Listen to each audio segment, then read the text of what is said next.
Imagine discovering that the absolute deepest, most profoundly earth-shattering spiritual experience of your life, the kind of moment that completely redefines your entire reality, was actually mechanically identical to the one felt by a 15th century Aztec priest. Right. Or, a 1960s psychonaut. Exactly. Or, and this is where it gets really weird, an algorithm generating a pop song. Which is wild to think about. It really is, because if the sensation of truth is identical across all those wildly different mediums, who actually holds the copyright on ultimate truth? And that right there is the ultimate epistemological landmine. Yeah. Because when we start looking closely at the mechanics of belief, like how we actually claim to know what we know, the borders between distinct religions and philosophies start looking a lot less like concrete walls. More like permeable membranes. Exactly. Information and truth, they just bleed right through. And that permeability is exactly what we are here to explore today. So I want to warmly welcome you, the listener, to this custom-tailored deep dive on Rod Talks. So glad to have you with us. And we are actually recording this right here at the Reiki Academy. Huge warm thank you to Dr. Rod Lyman for hosting the show here, and honestly, just for his continued leadership in the field. Absolutely. It's an amazing space to be recording in. It really is. And our goal today is to conduct a really comprehensive, roughly 30-minute exploration of the source materials you provided. We've got a massive stack of documents, and we are going to frame this entire conversation around answering the specific questions found within those uploads. Right, and we're pulling from some dense philosophical essays, historical deep dives, highly charged Reddit debates, and YouTube transcripts from a modern psychedelic church. Plus some strict Christian apologetics and some pop culture lifestyle articles just to keep things interesting. We're blending those clinical insights with spiritual wellness to dissect a concept called Omnism. Which is a pretty profound undertaking, because this isn't merely a theological debate about which ancient text is the most accurate. No, not at all. We are looking at human epistemology. We are asking how the human brain processes the concept of the divine in a world that is just overflowing with contradictory information. Okay, let's unpack this. Because in a world saturated with thousands of competing religions and belief systems, what if none of them possess the whole truth, but all of them hold a piece of the underlying code? That is the foundational premise of Omnism right there. Right. It's the idea that all religions contain varying degrees of truth, but no single institution has a monopoly on reality. But to really grapple with this, we have to strip away some of the common misconceptions immediately. The sources specifically note that people constantly conflate Omnism with its philosophical cousins. Oh, right, like pantheism or henotheism. Yeah, exactly. Right. But treating those as synonyms completely misses the mechanical difference in how these belief systems actually operate. Right, because if we look at pantheism, which is, the idea that the cosmos itself is divine, that the universe literally is God, that is a claim about the physical nature of reality. Or henotheism, like the ancient Egyptians worshiping Amun-Ra while still acknowledging that lesser gods exist, that's just a hierarchical structure of deities. Or even omnitheism, the belief that every single god exists. Yeah. But omnism isn't making a claim about the literal existence of a giant pantheon of gods, is it? Not inherently, no. What's fascinating here is that the crucial distinction in the philosophical essays you provided is that Omnism is categorized as an epistemological position. Okay, a big word there. Right. It is a philosophy of religion. The suffix is ism, not theism. I see. You don't have to believe in the literal physical existence of Zeus or Shiva or the Abrahamic God to be an omnist. You simply have to recognize that the human philosophies built around those concepts contain vital, actionable truth. Wait, so is an omnist just someone who goes to a spiritual buffet and puts a little bit of everything on their plate?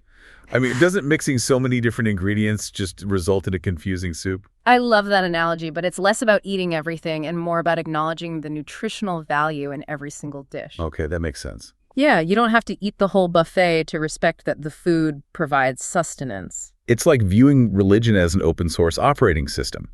You might prefer the interface of Christianity or the user experience of Buddhism, but an omnist recognizes that they're all just different software programs running on the same underlying universal hardware. That is a much more accurate framework than the standard metaphors we usually hear. And historically, the sources point to a really fascinating origin point for this specific operating system. Oh, yeah, the history here is wild. While the term omnism was officially coined in 1839 by the poet Philip James Bailey, the historical essay actually identifies the Renaissance painter Raphael as the first true omnist. Raphael the painter.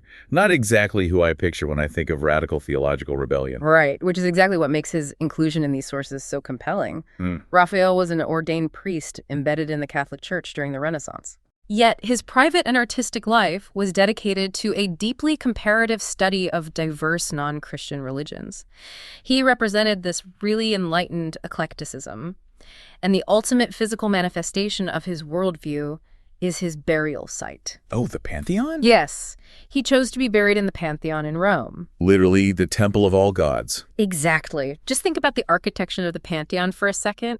It has that massive dome with a single opening at the very top, the oculus. Right, the hole in the roof. Light pours through that single central source, but as the sun moves throughout the day, that single light illuminates completely different alcoves, different statues, different representations of the divine along the outer wall. Wow, that is the perfect architectural representation of omnism. It really is. Yeah. One central truth illuminating different cultural interpretations. I absolutely love that image, but I have to interrupt here because the logistics of this sound like a nightmare.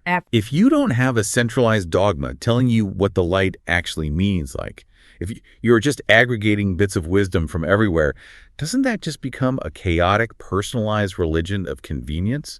It's a fair question. How does a modern person actually arrive at this without just completely losing their structural grounding? To understand the mechanics of that transition, we have to look at the psychology of cognitive dissonance. Okay. The sources provide a highly specific case study on this in the form of an Odyssey article by a writer named Jessica Dodge. Her personal journey maps the exact psychological friction that pushes someone toward this worldview. Her story is fascinating because she didn't start from a place of spiritual seeking at all.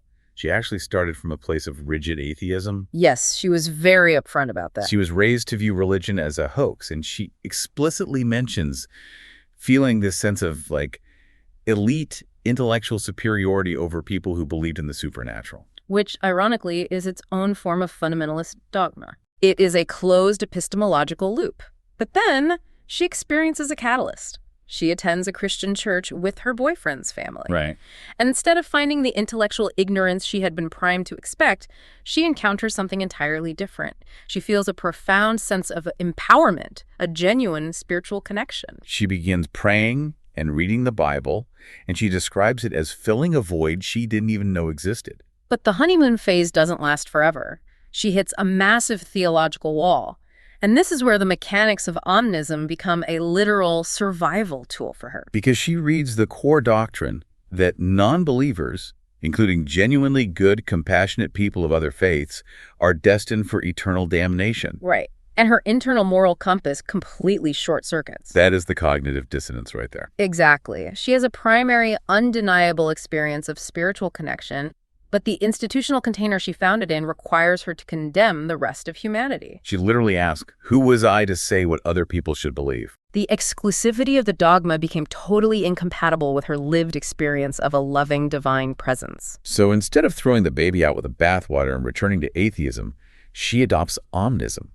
It allows her to validate her own profound experience in that Christian church without having to invalidate the experiences of a Buddhist or a Hindu. Exactly. But the sources introduce a concept here that really bends the mind, subjective manifestation. This is where the Reddit community discussions get highly theoretical. Subjective manifestation takes the omnis premise to its absolute logical extreme. Okay, lay it on us. If all human conceptions of the divine are just cultural interpretations of a deeper reality, what happens when we die? The theory posits that whatever a person deeply, fundamentally believes is exactly what their consciousness will manifest post-mortem. Wait, really? Meaning, if you genuinely expect a cycle of reincarnation, your consciousness loops back. Yep. If you expect a pearly gate, you manifest the gate. If you are an atheist expecting a void of nothingness, you simply power down. That's the idea. It treats the afterlife almost like a multiplayer, highly responsive, lucid dream. It's a fascinating philosophical model because it completely removes the necessity of a universal objective judgment day. Right. But practically speaking, in the waking world, this pluralistic approach creates a very specific social phenomenon. The allocation article refers to this as the closet omnist. Oh, I know these people. The people who are practicing this open source spirituality but refuse to use the label. Exactly. They might tell their families they're agnostic just to avoid the exhausting debate at Thanksgiving dinner.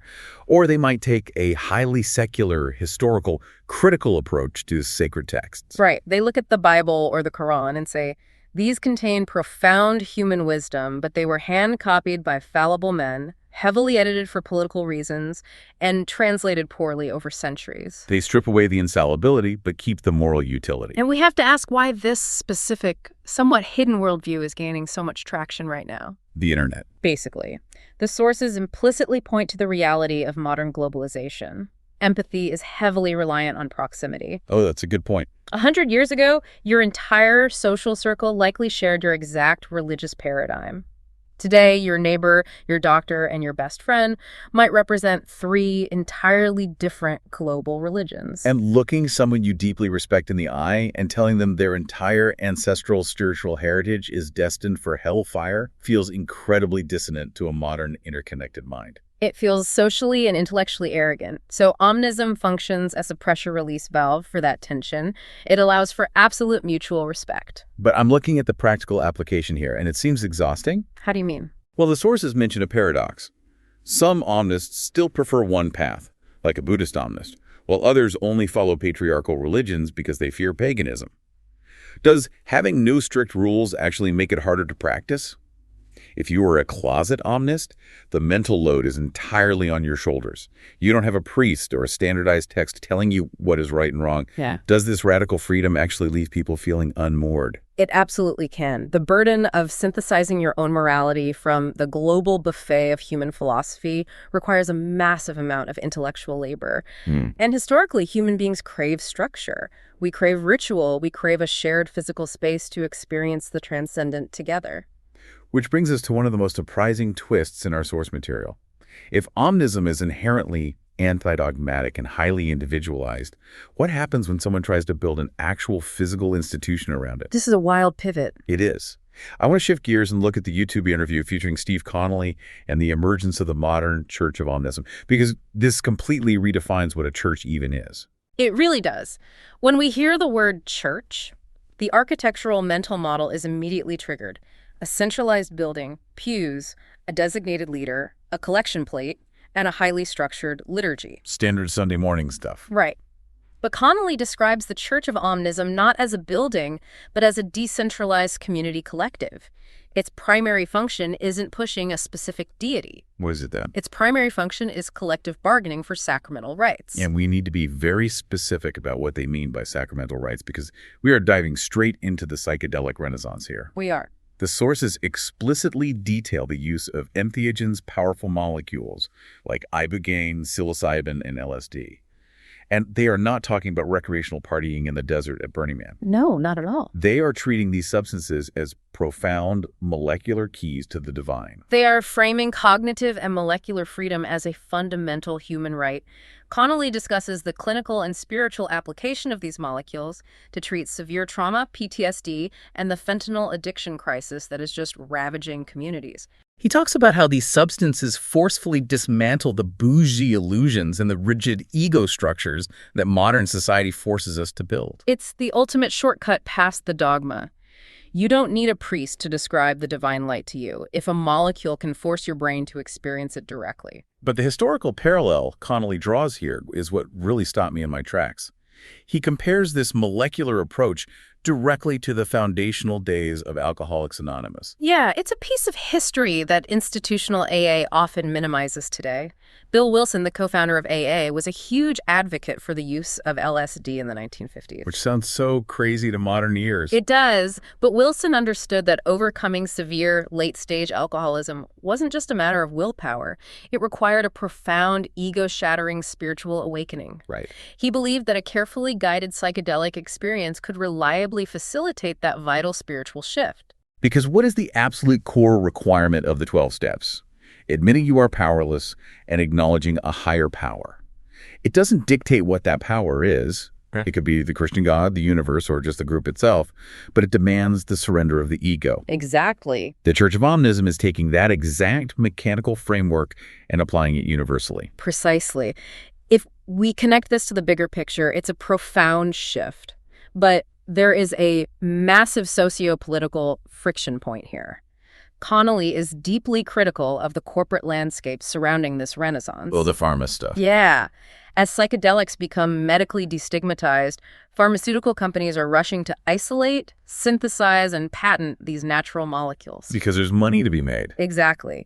They are trying to build corporate moats around spiritual experiences, ultimately charging thousands of dollars for therapies that indigenous cultures have facilitated freely for centuries. He literally says they are fighting to stop corporations from patenting molecules that just pop out of the ground freely. Right. The Church of Omnism is using the legal framework of religious exemption as a shield against corporate profiteering.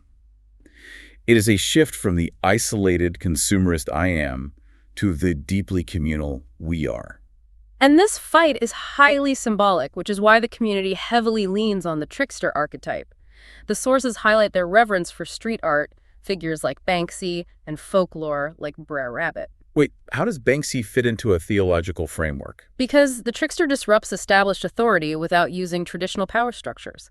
When institutional religion locks down the dogma, or when pharmaceutical corporations lock down the molecules, art becomes the sacred vehicle that bypasses the toll booths. Wow, bypassing the toll booths. I like that. Art transcends language and copyright. It is an uncontainable expression of the human soul. Here's where it gets really interesting, though. I see the romantic appeal of that. The trickster, the street artist, the psychonaut exploring the edges of consciousness.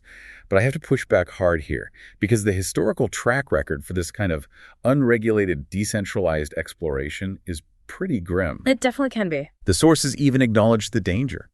Connolly specifically says they do not want to repeat the tune-in, drop-out failure of the 1960s. Right. So mechanically speaking, when you have a decentralized group utilizing incredibly powerful, perception-altering substances outside of traditional medical oversight, how do they prevent this from degrading into a cult? Or just a black market drug ring hiding behind a religious tax exemption? It is the most precarious razor's edge imaginable. The community's defense mechanism against that degradation relies entirely on transparency and the absolute refusal to centralize power. Okay. Connolly is adamant that the Church of Omnism does not demand financial tithes, it does not dictate moral doctrines, and it actively and aggressively discourages the worship of any human leader. He bluntly states they want no part of sex cult crap. Exactly. The entire infrastructure is designed around harm reduction, integration support, and protecting access, rather than consolidating obedience. It's an incredibly high-wire act of modern spirituality. But while the modern manifestation relies heavily on these molecular experiences and anti-authoritarian street art, the actual intellectual foundation of Omnism is much older and much more structured than a Banksy painting. Very true. I want to shift from the modern church back to the ancient blueprints. Let's examine the philosophical architecture of the all. Let's do it, because to understand how Omnism sustains itself intellectually without collapsing into pure relativism, we have to look at how it processes contradictory information. Which is the hardest part. Our philosophical essays and the Reddit discussions trace these roots back to ancient Greek Stoicism, specifically their concept of animus mundi. Which translates to the soul of the world, right? Yes, the idea that a singular rational principle animates the entire diverse physical universe. The sources also quote the Rig Veda, one of the oldest known religious texts, which states, "Truth is one. The sages speak of it by many names." That is, Omnism summarized in a single sentence, literally thousands of years ago. We also see a brilliant mechanical solution to the problem of competing religions in the Baha'i concept of progressive revelation. This concept blew my mind because it solves the timeline problem. Break down how progressive revelation actually works. So progressive revelation argues that the divine does not drop the entirety of universal truth onto humanity all at once in a single finalized book. That would be overwhelming. Exactly. Instead, guidance is revealed in stages through different prophets, Abraham, Krishna, Buddha, Jesus, Muhammad, spaced out over millennia. Okay. Crucially, each message is meticulously tailored to humanity's sociological and intellectual capacity to understand it at that specific time in history. It makes perfect logical sense. You don't hand a calculus textbook to a kindergartner. Right. You teach them basic addition. A few years later, you introduce algebra. The earlier lessons aren't false. They're just incomplete foundations for the more complex truths that come later. If human civilization is constantly evolving, the spiritual curriculum has to evolve with it. Exactly. The earlier revelation isn't a lie. It is an age-appropriate translation. And building on that framework, the philosophical essay we reviewed outlines 4 specific, rigorous criteria that an omnist must apply to maintain a coherent worldview. Because this isn't just a free-for-all. No, it is a structured epistemological method. The 4 criteria are plenitude, egalitarianism, coherence, and consistency. Hold on. Coherence sounds great in an academic paper, but how does that actually work in practice? What do you mean? If I'm a practicing omnist trying to synthesize, say, the Buddhist concept of non-attachment, where the goal is to detach from earthly desires to end suffering, with a Christian concept of radical engaged charity, where you are deeply attached to alleviating the physical suffering of your neighbor, those are mechanically opposed. How do you remain coherent? That's a great question. You utilize the criteria of plenitude and egalitarianism first. Plenitude is the acknowledgement that the ultimate truth is simply too vast and multifaceted to be contained in a single human philosophy. Egalitarianism demands that you treat both the Buddhist and the Christian sincere pursuit of truth with equal baseline respect. Sure. That makes sense. So to achieve coherence, the omnist doesn't try to mash the 2 opposing practices together simultaneously. Instead, they recognize that non-attachment is the internal mechanism for achieving personal peace, while engaged charity is the external mechanism for achieving social justice. Ah, I see. They are different tools for different jobs within the same overarching pursuit of human flourishing. Coherence is achieved by applying the right tool in the right context, not by pretending the tools are identical. And the final criterion, consistency, means you have to apply this tolerance universally. You can't just be an omnist for the religions you think are cool and exotic while dismissing the ones you have personal historical baggage with. Precisely. And the underlying justification for this entire system relies heavily on Plato's theory of forms. Plato argued that the physical world we perceive is merely an imperfect shadow of a perfect underlying reality. Like the shadows on the cave wall. Exactly. In the context of Omnism, every distinct religion is just an imperfect, culturally bound shadow cast by this singular light of the divine form. Which perfectly explains how Omnism handles aporia. Yes. For those who don't know, aporia is a state of logical impasse. It occurs when 2 conflicting statements appear to both be true, or when something is simultaneously affirmed and denied. Like Jesus is the sole Son of God versus there is no personal God, only Brahman. Exactly. Traditional exclusive religions view aporia as a threat that must be resolved by declaring one side a heresy. Omnism, however, treats competing theses as true within their own parochial cultural contexts. It bypasses the impasse by zooming out. Earlier, we critiqued the old blind men and the elephant analogy from the Wikipedia source, where each blind man touches a different part of the elephant and argues over what the animal is, but the omnist sees the whole elephant. I think we need a better, more modern framework for this. Let's hear it. Instead of blind men arguing over an elephant, omnism is much more akin to looking at different operating systems like we mentioned. iOS and Android are fundamentally different environments. They use different coding languages. Right. If an Android developer and an iOS developer argue about the correct way to execute a command, they are trapped in aporia. They completely disagree. But the omnist is the hardware engineer who steps back and realizes they are both just different, highly functional ways of manipulating ones and zeros to send a text message. Oh, that's good. The conflict is resolved by expanding the perspective to the underlying architecture. That is a phenomenal analogy. It validates the specific code while recognizing the universal hardware. But, and this is a massive but, not everyone agrees that iOS and Android are just equal paths to the same text message. No, they certainly do not. Some people believe there is only one true code and everything else is a virus. And this brings us to the sharpest, most difficult part of our deep dive today. We have to look at the friction. We have to look at where Omnism completely fails the truth test. We cannot deeply explore an epistemological framework without rigorously examining its critiques. And for this, we are pulling directly from the Christian apologetics source in our stack, gotquestions.org. And it's really important as we look at this Got Questions article to remember our rule here today. We aren't here to play theological referee. We aren't here to declare a winner between pluralism and exclusivity. We are simply stepping into the shoes of this Christian apologetic source to understand exactly why the omnist worldview creates such intense, irreconcilable friction with orthodox belief. Exactly. We are just reporting the data, and the friction is fundamentally rooted in the laws of logic.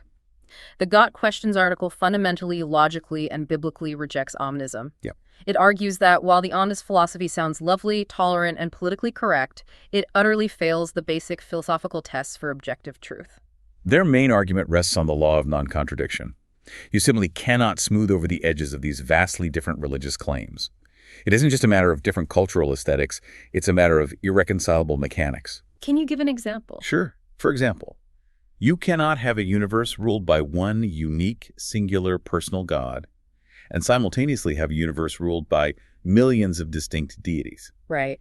You cannot have an afterlife that consists of an everlasting, literal hell for the wicked, and simultaneously have universal, guaranteed salvation for every single soul. You cannot have a mechanism of endless karmic reincarnation and a mechanism of a single earthly life followed immediately by final, eternal judgment. The apologetic argument points out that religions do not merely differ on minor aesthetic details like what clothing to wear, what songs to sing.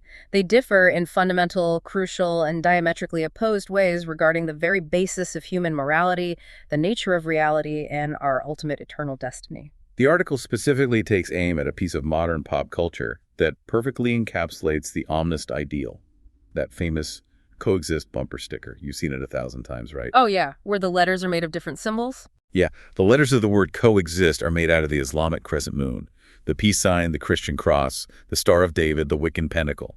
Right. The author of the critique argues that while this icon suggests inherent equality and a beautiful shared truth, it represents an irrational and ultimately self-defeating philosophical position. Why self-defeating? Because truth, by its strict philosophical definition, is not relative. It corresponds to reality. Exactly. When two faiths make diametrically opposing, competing claims about the fundamental nature of the universe, one of them or both of them must be wrong. They cannot logically both be objectively true at the same time and in the same sense. The source states flatly, and I quote, "The claim that all religions and all religious beliefs are actually true is an irrational and self-defeating position." Wow. The apologetic stance is that a pluralistic view might be well-meaning, and it might make for a polite dinner party, but it possesses no real intellectual substance. If you dilute every religion down to just be a good person, you have entirely gutted the actual profound claims those religions are making. This raises an important question, though.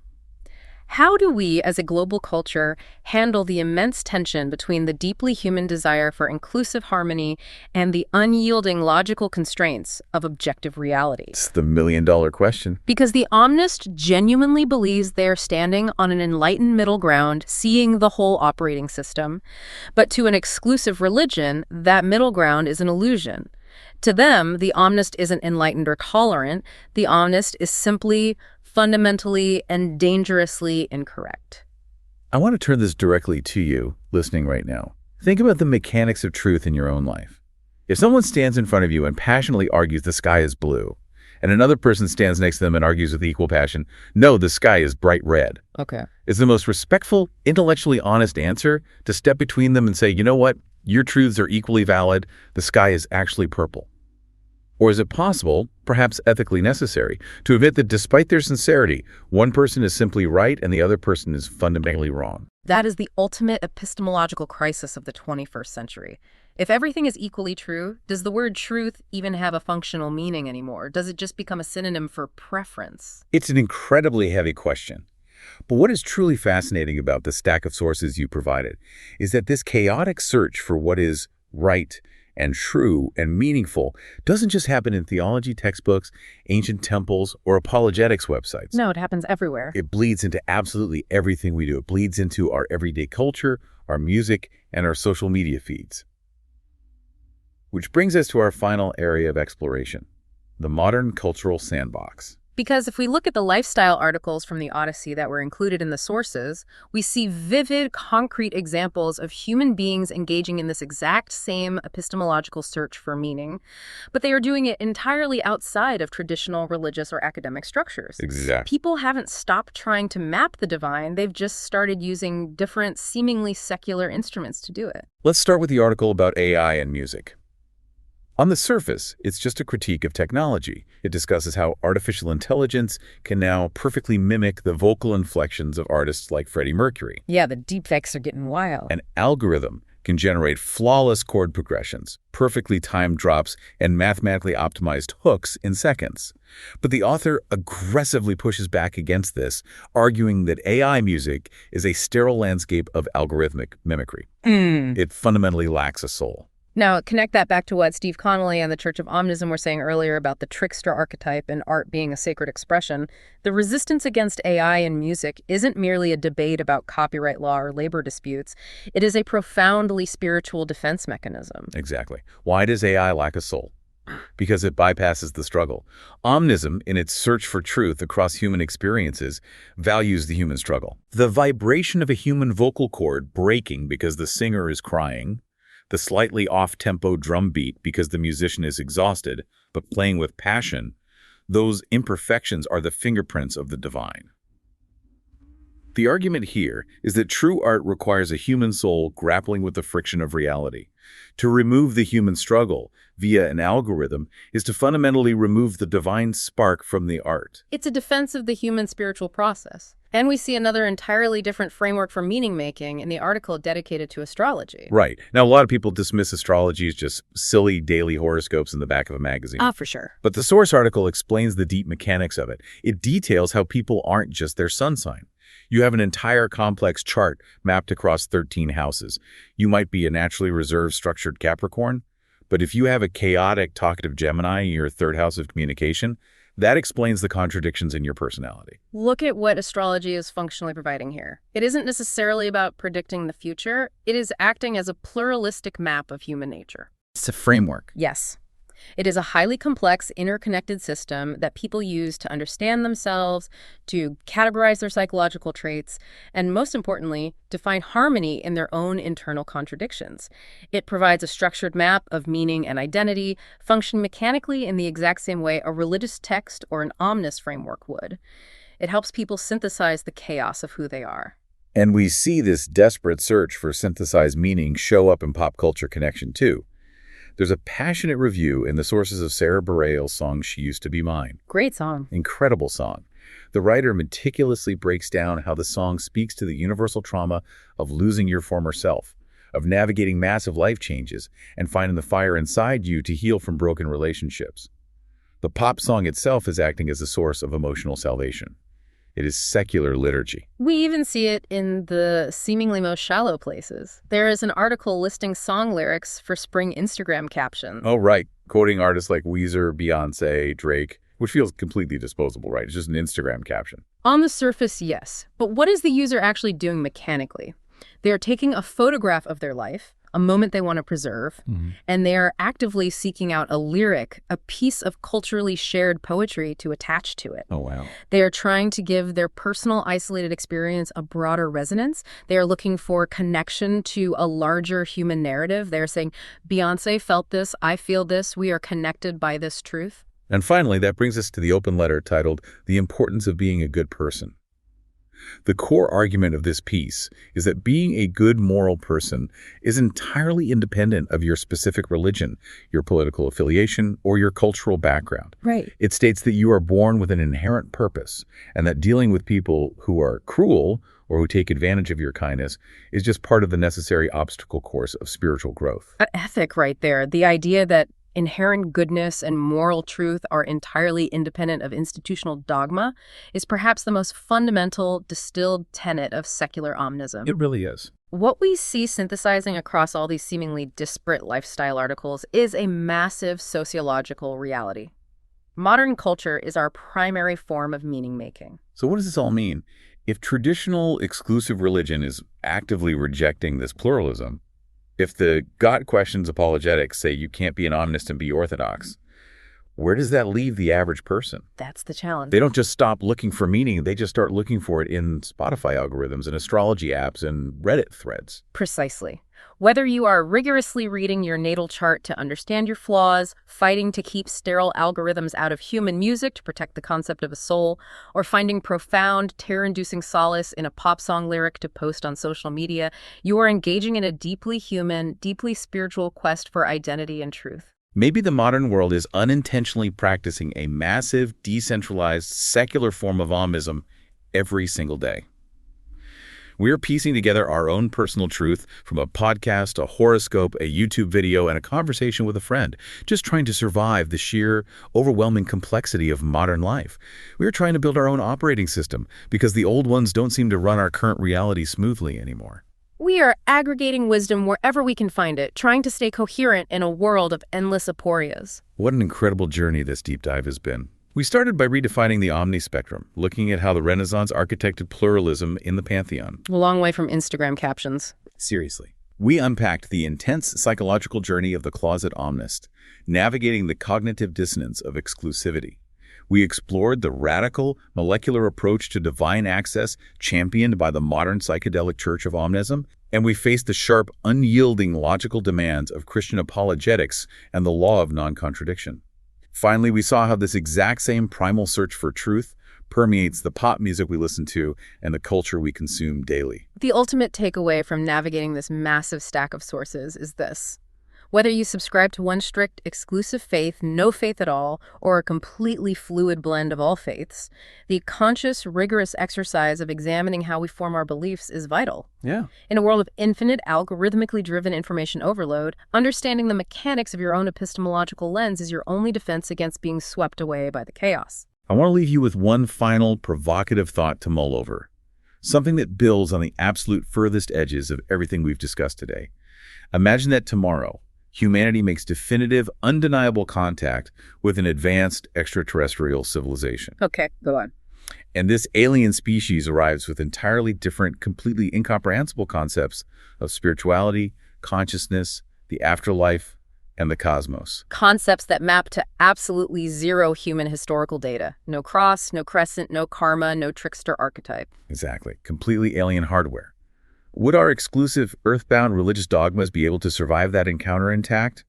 Or would an omnist framework, the deeply ingrained, flexible ability to search for and extract a thread of truth in the completely and utterly unknown, be the only way our species could mentally, spiritually, and culturally adapt without completely shattering? That is the ultimate stress test for the elasticity of human belief. It really is. Remember, there's no picture on the cover of the puzzle box.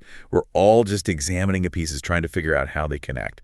Thank you so much for joining us on this deep dive into your sources here on Rod Talks. It's been a pleasure. Huge thanks again to the Reiki Academy for having us. We wish you the absolute best on your own continued search for truth.